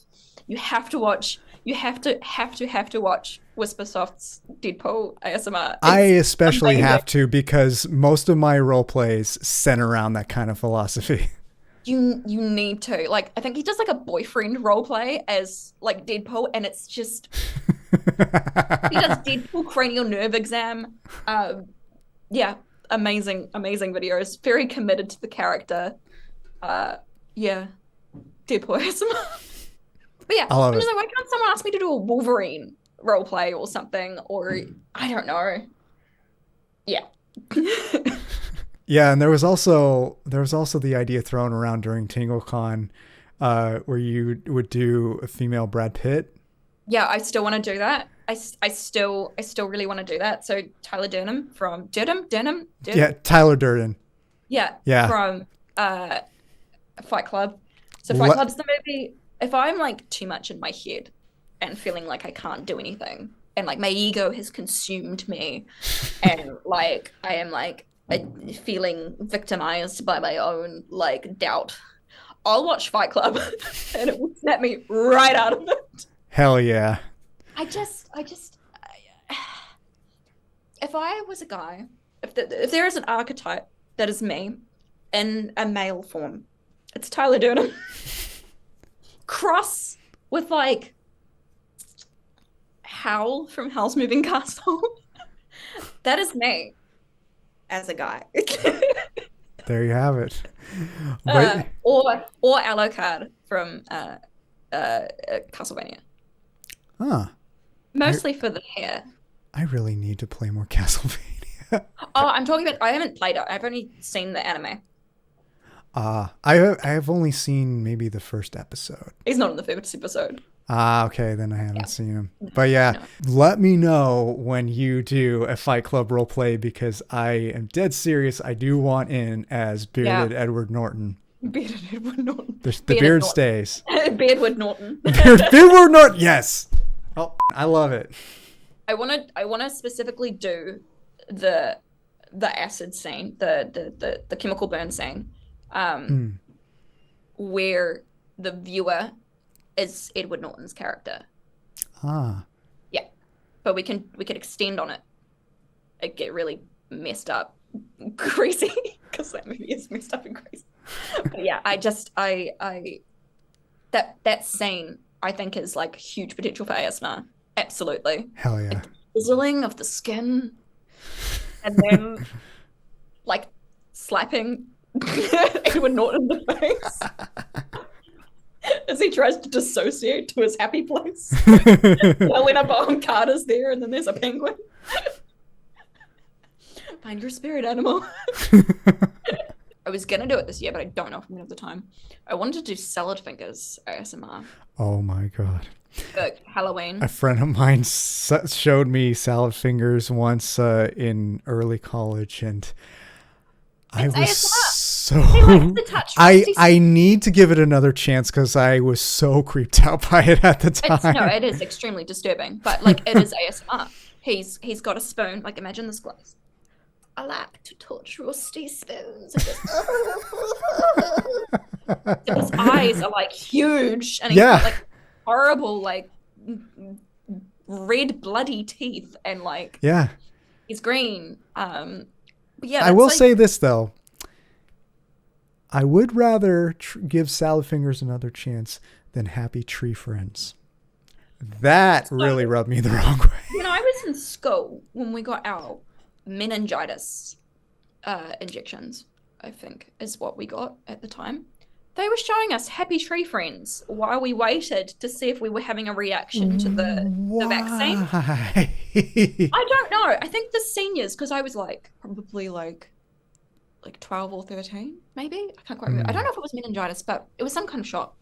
And we were in the school hall, and the like seniors were in charge of providing entertainment for the younger students while they wait to see if they have an adverse reaction to their vaccine. And yeah, they were playing Happy Tree Friends, and I was feeling nauseous. That sounds like a senior prank. That sounds like a senior prank. Yeah, probably. Like, and I was feeling nauseous, not because of the vaccine, but because these poor little animals are getting like fucking pulverized. Yeah. Yeah, don't watch Happy Tree Friends after getting a vaccine. It's not worth it. Yeah. I swear that must be on the dark web now, surely. Yeah. Anyway, fan questions. Yeah, fan questions. Very fitting name for what we were just talking about. Molded Salad. I'm sorry. I love some of these. I love that name. Molded Salad says, "Howdy. Question 1. What do your friends and family think about your ASMR videos? And question 2, if you could travel back in time and tell your younger self only one thing, what would it be?" Whew, that like the scope of that question. Okay. Question 1. Most people that I've told either have no idea what ASMR is, and I tell them, and they're like, cool. Like I have a very open-minded group of people around me, like very, very open-minded. And then other people who I've told love it and encourage it. Like I would say the people closest to me pushed me to make ASMR more than I wanted to. They were like, you should do it. Do it. You've already got a small audience. Do it. Grow from there. But yeah, everyone around me is pretty cool about it. I remember like an elderly family member. She was like, it's not for me, but I can see the value. This woman who was like in her 80s. She's like, it's not for me, but I can see the value. It's just a bit. I think she said it was too woo for her, or was too happy for her. I think, which I thought was kind of cute. But yeah, people are pretty chill about it. Like when I first told people 10 years ago, people thought that I was making adult content. Yep, that's how it goes. Yep. Which sucked. I guess at the time. I think that was one of the reasons why I was able to like put it over here, because I was so young, I was completely unable to like detach myself from people's judgments. Like or because I would explain it to people, be like, I make meditation videos, is how I would That's say usually it. how I say it. I make meditation videos that help people to sleep. That's the paper shredder. I thought that was a Roomba. Yeah, most people have been pretty supportive of it. It's only like people from a very long time ago that weren't, and like Yeah. it's It was a different time too. It was a different time. Yeah, because the term was like made up by people in the community. It wasn't like a doctor came along and said that's ASMR. It was like a term coined by someone on Facebook, I believe, from like ages ago. Yeah, if you look it up on Wikipedia, it says something like that. And what was the second question? If I could go back in time and ask, and say tell something. tell your younger self only one thing, what would it be? Probably go to therapy. Like, I didn't have like the most awesome childhood. It definitely implicates like a lot of like things now. And so I remember going to see counselors and like therapists when I first started university when I was like 18, but I didn't stick with it. My God, I wish I had. So when I was 25, my mental health got so detrimentally bad that I had to like go and like see a therapist. Like, I was getting to the point where like the people closest to me I would perceive as like dangerous and a threat and like quite terrified of. And so yeah, I was like, went to the therapist. Worth it. 100% worth it. I'm glad to hear that. Like, it's been years of therapy. That's how much it is altogether. That's one thing to keep in mind. Yeah, so that's a thing. And I try to like normalize it. So you can include this in the video if you want. I try to normalize it as much as possible. I don't know. I think about if I could go back and say things to my younger self, I don't think she would listen. That's so true. I'm trying to think of something that I would say to her. I'm sure my younger self would be like, you're not my dad, even though you kind of look like my dad. Like, I'm thinking about her and she's just like, that's great advice, but I'm sure it's more important for somebody else and I don't need to hear it. So I'm going to continue to make a bunch of light-threatening decisions and put myself in danger all the time because your advice isn't for me. It's for everybody else, right? Yeah. Probably that I love her. It's probably like another thing I would say. Because I don't think I thought that enough at that age. So, yeah. Yeah. Jerry Blad asks, Kia ora, Kat. My first question is it true that you never write a manuscript before making a video? That's true. It's 100% true. I think if I wrote a script, I would have a horrible time filming. I think very heavily about what I want to say the day beforehand. Like, I think, especially if there's jokes, I think about what would be funny. And if it's like a medical role play, I kind of just read. Like, I'll go on like a medical website and look up the what to expect when you go to see an optometrist section. Read that. Yeah. Otherwise, I think of the jokes beforehand. Like, I was thinking about this with my did a Christmas elf, this or that ASMR video at Christmas time, where I was a personal elf assistant. Yeah. Which I thought was freaking clever. For Santa, and I was like thinking about the jokes, and I'm like, okay, so she's gonna have this accent, so maybe she's from New Zealand, because all elves are from New Zealand, because you've seen the rings, like. And I was just like thinking of all these jokes and stuff like that, and just trying to think about what's funny. Yeah, but no, I don't script. I don't script at all. Do you script? No. I was actually just talking about this with Gemma, the who I interviewed in the prior episode. She is not an ASMR artist. Occasionally, I'm interviewing people who aren't ASMR artists but are involved in the community. Gemma's Journey Grace, her channel is all about autism, and she and I both have it, and so we kind of bonded over that. Her channel talks about autism awareness, the struggles of it, how to properly interact with people with autism, stuff like that. And we were just talking about how she does script her videos to help keep track of what she's saying. I am definitely a different part of the spectrum because I cannot do that to save my life. Like if I write things down, I try to be that much more of a perfectionist, and I'm never productive when I'm in a perfectionist mindset ever. So I avoid scripts as much as I can. Perfectionism is the creativity killer. It is. I think Mona Cottage scripts all of her videos.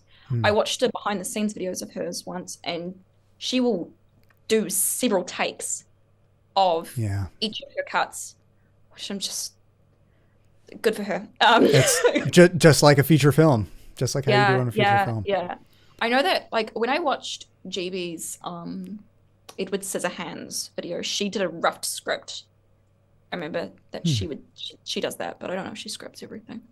But it's just interesting to think, like, which ASMR artists do script things and which ones don't. I think the general consensus is people don't.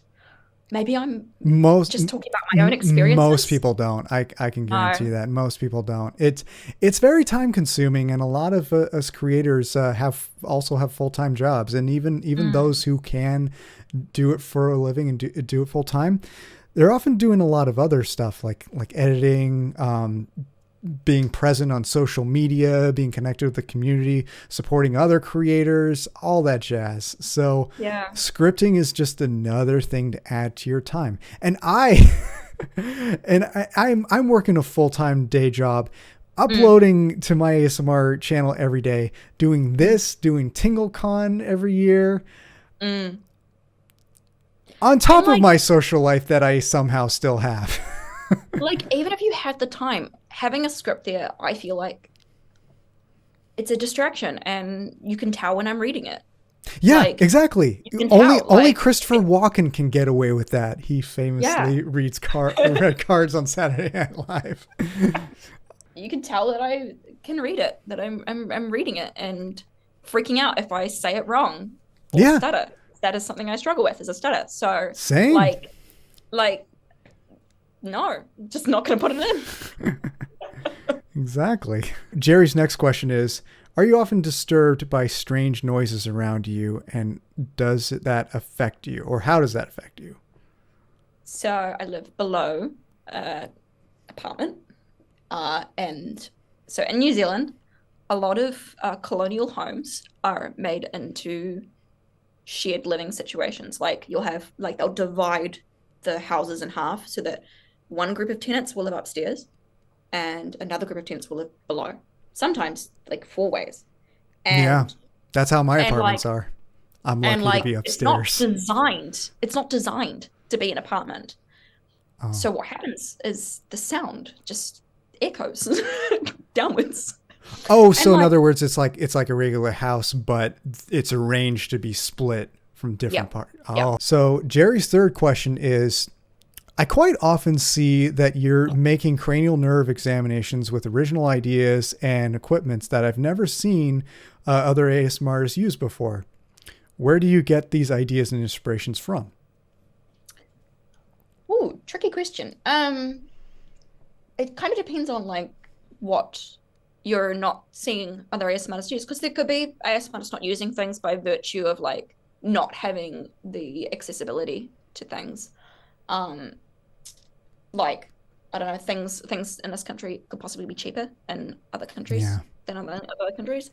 And I have a pretty good idea of how to find things on the internet that are like for the cheapest price possible. But I think it's by virtue of looking things up and getting creative. Like, I've had a lot of people, so in the hearing exam role plays that I do, I do a test called competing phrases, which is used to test for auditory processing disorders. It's a real test, but it's not done with close-up whispers like I do. It's a real test. Like, it's a real test to see if you can like concentrate on one ear while getting a distraction in the background. So I tweak them to be more ASMR, and I kind of do that for a lot of ideas, because I know in certain parts of the ASMR community, people are quite protective of their ideas. So I try to find a way to make it mine. And it also like depends on what triggers I like and see how I can like involve it into a video. Like I've been really into using a prism. So I get like a prism that you would use for a chandelier, putting up against the lens and then shining lights on it. That's not a medical role play thing. That's just because I like the way it looks. So last but not least is Jimmy Jam. Says, I don't have a question. That makes two. Sup, Keith, you're the man. Thank you, Jimmy. I just want to point out that as a fellow Kiwi, I love seeing others from Aotearoa strive. It makes me oddly proud. Keep it up. You're a big inspiration for other Kiwis to do well in the world, just like you. That's nice. I really want to be that. That's all for our fan questions. Shiver, thank you once again for coming on. It's been an absolute pleasure. This was great. I had a great time. Yeah, me too. So before we wrap up, where can everybody find you? You can find me on YouTube at Shiver Me Tingles ASMR. You can also find me on Twitter with Shiver Me Tingles. I think on Instagram it's Shiver Artist now, shiver.artist. I can't remember where else I am. I have links on my very strategic links on my YouTube if you head over there. And if you're there, you should subscribe. Absolutely. Please do. And ring the bell. I can see that 82% of you are not subscribed. What are you doing? Click the button. Do it. Do it now. And do it. Good do it now. Yes, and also all our links will be below in the description as well for your convenience. So there's no excuse. Go over there right now. Hit subscribe. We're not gonna stop talking until you do. Okay, you did it. No, go. Okay. Go. While you're at it, subscribe to It's Getting Late. Yeah, as well. Do that as well. The subscribe button is in the same place as it was on my channel. It's the red one. It's the red one. You see it? Yeah. It should be like it says subscribe on it. There's a bell right next to it. You should click that too, by the way, so you don't miss videos, because YouTube be like, oh yeah, you subscribe. That doesn't mean anything but a number unless you click the bell. Then sometimes you'll get videos. Yeah. Sometimes, which is better than ever. And like and comment, that helps a lot in boosting in the algorithm. And be sure to also subscribe to my ASMR channel, link down below in the description. Getting close to FamCam. I'm getting pretty close to 3K, which is exciting. I've been close to 3K forever, but that's because of all the breaks I took in the last year. But now I'm uploading daily to make up for that, so you don't want to miss it. With all that said, thanks once again, Shiver, for coming on. We'll have to do this again sometime. And until then, as always, stay chill and have a good night. Good night, guys. Ka kite.